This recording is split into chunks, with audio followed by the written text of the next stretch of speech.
Rickmansworth is a town in Hertfordshire. It exists in that sort of ambiguous netherworld where it may or may not count as a suburb of London, depending on how you define the edge of London. It's inside the M25 and it's on the Underground, but it's 17 miles from the centre. Make of that what you will. Probably the most notable resident is William Penn, inventor of Pennsylvania, whose house is now the Three Rivers Museum, which you should definitely check out if you're in the area. But for fans of the London Underground, which I would imagine a significant number of people viewing this are, it has quite a different significance. At the station, there is this water tower, and there are quite a lot of sidings, and these are relics of that significance. Rickmansworth is firmly within Metroland, the area served by the Metropolitan Railway that went roughly from Baker Street to Aylesbury. Once again, the boundaries are open to dispute, don't at me. The line was authorised in 1880 and opened in 1887, no time at all by modern standards, but you also have to bear in mind that back then this was firmly out in the countryside with few obstacles. While this is definitely a Metropolitan Railway station with typical Metropolitan Railway architecture, it actually was proposed by an entirely separate company, a railway called the Aylesbury and Rickmansworth. It was a fairly common way to get railways built. If the big railways didn't want to give you a line to your town, form your own company, build a railway, and get the big railway to run trains over it. The aggressively expansionist Metropolitan Railway was more than happy to play ball. In 1898, a second railway company moved in, the Great Central. The Great Central and the Metropolitan had a rather antagonistic relationship for the first few years, but nevertheless both served this station, and indeed both underground and mainline trains use it to this day. The Metropolitan made much of the rural setting, running excursion trains for city dwellers wanting a day trip to the fresher air of Hertfordshire. The company was also into property development, and were experts in the field of publicity. Buy a house in Rickmansworth, so easy to reach from the city by the Metropolitan Railway, not the Great Central, and so affordable with this easy repayment plan. I'm sure I've mentioned the irony that the Metropolitan's property development traded on the fact that these towns didn't have a lot of development. Houses were available from £975 for a detached house, and I hope you'll understand if I go and have a little cry under my desk. At the start of the 20th century, the Metropolitan began a programme of electrification. Actually, they were kind of forced into it. Charles Yerkes of the District Railway pushed ahead with his own electrification programme, and because the Metropolitan shared what's now the Circle Line with them, they had to go along with it. Not that it was a bad thing. Steam trains were smoky, had to carry their own fuel, and were not ideally suited for short distances and frequent stops. In 1908, Robert Selby took over as chairman of the Metropolitan Railway. Selby was acutely aware that the Metropolitan Railway needed to up their game. The Great Central was a railway that traded on speed and comfort, and they were really showing the Metropolitan up. So, faster, more modern, more luxurious trains were the order of the day. And that meant more electrification. New electric locomotives were built for heavy long-distance services.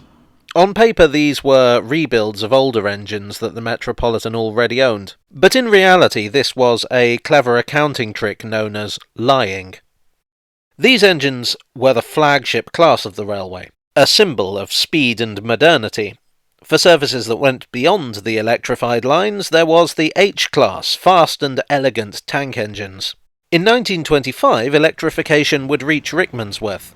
Here, the line becomes steeper as it heads into the Chilterns. Of course, all the modernity in the world would count for nothing if there was a long delay while the engines were changed around, so the staff got it down to a fine art.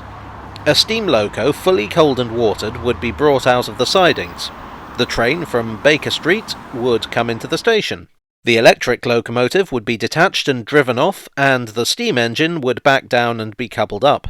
Then the train would leave, and the electric engine would head off to a different set of sidings, awaiting a train back to Baker Street. The operation could be performed in 3 minutes, the quickest locomotive changeover anywhere in the world at the time. But of course, this was only intended to be temporary. In the long run, the Metropolitan intended to electrify their entire railway. But one way or another, it just didn't happen. In 1933, the Metropolitan became part of the London Underground, and they were forced to relinquish their big steam engines to the London and North Eastern Railway, who had taken the Great Central Railway over a decade prior. Rickmansworth was still the end of electrification, the coaches were still Metropolitan coaches, but the engines they were handing over to belonged to the main line company. Given that the Metropolitan had always viewed itself as one of the big boys, this must have been pretty humiliating.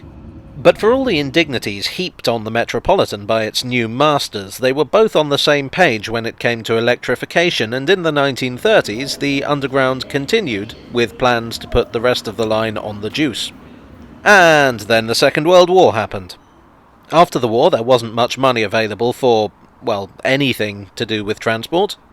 The Underground was more concerned with rebuilding than improving, and unless a project was already too far along to stop, it was put on the back burner. So it was with electricity beyond Rickmansworth.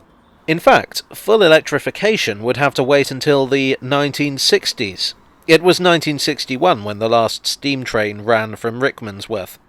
This wouldn't be the last steam train on the entire Underground, but it was the last regular passenger service. Now, Rickmansworth is, for the passenger at least, very much an ordinary Metropolitan line station. But it still retains its water tower, necessary to make sure ongoing steam locomotives were fully topped up. It still has a lot of sidings where trains can be stabled. It's still a changeover point, but for drivers rather than locomotives. And the northern section of the Metropolitan line is operated from here.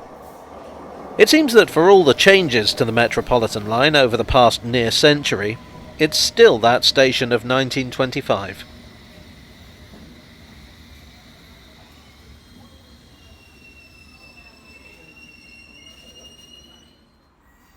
Hello all, I hope you enjoyed this fully in steam tale from the tube. If you did, please do leave a like and subscribe for more content on underground lines like the Metropolitan and real railways like the Great Central. I kid. The Metropolitan was totally a real railway. Wink. Thanks as ever to my donors on Ko-fi and Patreon. You are the H-class to my long-distance trains. And I'll see you all again very soon for another tale from the tube.